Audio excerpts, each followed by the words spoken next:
যারা যারা এই মুহূর্তে আয়ুষ্মান কার্ডের জন্য ফর্ম জমা করেছেন তার স্ট্যাটাস কিভাবে চেক করবেন সম্পূর্ণ এই ভিডিওতে আমরা স্টেপ বাই স্টেপ দেখাবো। সেক্ষেত্রে ভিডিওটি প্রথম থেকে শেষ পর্যন্ত দেখুন। প্রথমে আপনি আপনার মোবাইল থেকে গুগল ব্রাউজারে চলে যাবেন এবং সেখানে সার্চ অপশানে আপনাকে লিখতে হবে beneficiary NHA gov in Ayushman card. আপনি শুধুমাত্র বেনিফিশিয়ারি NHA লিখেও সার্চ করতে পারেন। এখানে সার্চ করলেই আপনার সামনে পরবর্তী পেজটি ওপেন হবে। অনস্ক্রিনে দেখছেন প্রথম যে লিঙ্কটি আছে এই লিঙ্কে ক্লিক করলেই পরবর্তী মেন পেজে আপনার কিন্তু এখানে চলে আসবে। এখানে আসার পরে যে পেজটি দেখতে পাচ্ছেন এই পেজে লগ ইন অ্যাজ, এখানে প্রথমে ক্যাপচার কোড শো হচ্ছে। এই ক্যাপচার কোডটি আপনাকে এখানে দেখে দেখে লিখতে হবে। আমরা এখানে ক্যাপচার কোডটি দেখে দেখে লিখে দেব। আপনিও এভাবেই ক্যাপচার কোডটি লিখবেন যেমনটি আপনি এখানে ক্যাপচার দেখতে পাচ্ছেন। এভাবে লেখার পরে আপনাকে নিচে আরেকটি অপশান রয়েছে, এই নিচের ঘরটিতে দেখবেন মোবাইল নাম্বার অপশান রয়েছে। এখানে আপনি আপনার মোবাইল নাম্বারটি এন্ট্রি করবেন।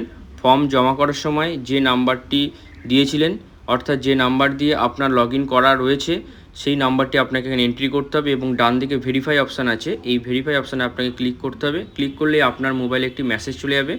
এখানে দেখছেন অলরেডি মোবাইলে মেসেজ আমাদের এসছে এবং সেই ওটিপি এখানে কিন্তু দেখে দেখে আপনাকে লিখতে হবে।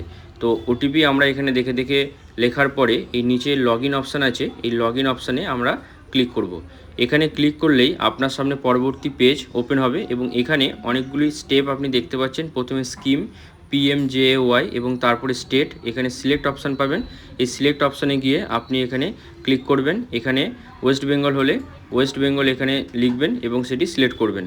তারপরে সাব স্কিম সেটাও কিন্তু PMJAY আছে এবং ডিস্ট্রিক্ট, এখানে আপনার ডিস্ট্রিক্ট সিলেক্ট করবেন। আমরা এক্ষেত্রে পূর্ব বর্ধমান এখানে লিখে সার্চ করে নিলাম এবং তারপরে ডান দিকে সার্চ বাই, এখানে রেশন কার্ড নাম্বার দিয়ে বা ফ্যামিলি আইডি বা আধার নাম্বার দিয়ে চেক করতে পারেন। আধার নাম্বার এখানে সিলেক্ট করবেন। সিলেক্ট করলেই আধার নাম্বার লেখার আপনার একটি কিন্তু ঘর এখানে চলে আসবে। দেখতে পাচ্ছেন এখানে আধার নাম্বার এবং তার নিচেই যে বক্সটি আছে এই বক্সে আপনি আপনার আধার নাম্বার দেবেন বা আপনার ফ্যামিলির যে কোনো একজনের আধার নাম্বার এখানে আপনি দিতে পারেন। তো এখানে একটি আধার নাম্বার আপনাকে পুট করতে হবে। যে আধার নাম্বার দেবেন সেখানে কিন্তু ওটিপি যাবে। এরপরে নিচে আবারও কিন্তু একটি ক্যাপচার কোড শো হচ্ছে। এই ক্যাপচার কোডটি আপনাকে এই ক্যাপচার যে অপশানটি আছে এই ঘরে আপনাকে দেখে দেখে লিখতে হবে। তো সেক্ষেত্রে আমরা এই ক্যাপচার কোডটি সম্পূর্ণ এখানে লিখে নেব। আপনি এভাবে ধীরে ধীরে নিজের মোবাইল থেকে কিন্তু এই বিষয়টি ফিল আপ করে নিজের স্ট্যাটাস চেক করে নিতে পারবেন। এরপরে সার্চ অপশান এখানে ক্লিক করবেন।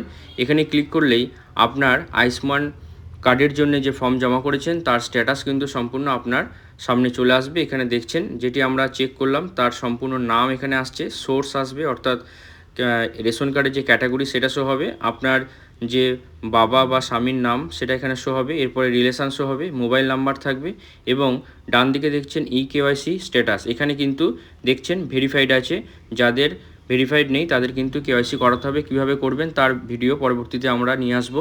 এরপরে ডান দিকে দেখছেন কার্ড স্ট্যাটাস, এখানে পেন্ডিং বা অ্যাপ্রুভ হয়ে থাকবে এবং তার সাইটে আপনি ক্লিক করলে কার্ড কিন্তু আপনি ডাউনলোড করতে পারবেন। তো এইভাবেই কিন্তু বাড়িতে বসে নিজের মোবাইল থেকে সম্পূর্ণ প্রসেসটি আপনাদের দেখালাম যে কিভাবে আপনারা স্ট্যাটাসটি চেক করবেন।